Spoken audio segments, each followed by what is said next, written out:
তেহট্টে বালক খুনে গ্রেফতার 4, গণপিটুনিতে এখনো গ্রেফতারি শূন্য। এই মুহূর্তে দাঁড়িয়ে গুরুত্বপূর্ণ খবর ব্রেক করছে টিভি9 বাংলা। তেহট্টে বালক খুনে গ্রেফতার করা হয়েছে 4 জনকে। গণপিটুনিতে এখনো পর্যন্ত কাউকে গ্রেফতারি করা হয়নি।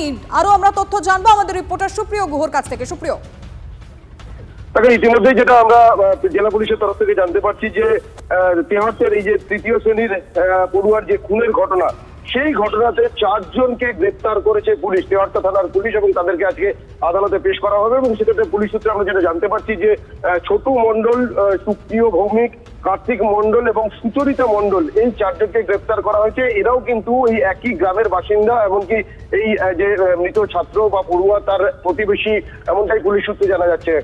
গতকাল যখন ময়নাতদন্তের রিপোর্ট, প্রাথমিক রিপোর্ট পুলিশের কাছে এসে পৌঁছয়, সেই রিপোর্টে কিন্তু ওই পড়ুয়াকে বা বালককে যে শ্বাসরোধ করে খুন করা হয়েছে তেমনই তথ্য সামনে উঠে আসে। আর তারপরেই পরিবারের তরফ থেকে লিখিতভাবে যে একেবারে সেই অভিযোগ জানানো হয়। আর এখন 4 জনের গ্রেফতারি খবর আসছে, তুমি নজর রাখো সুপ্রিয়।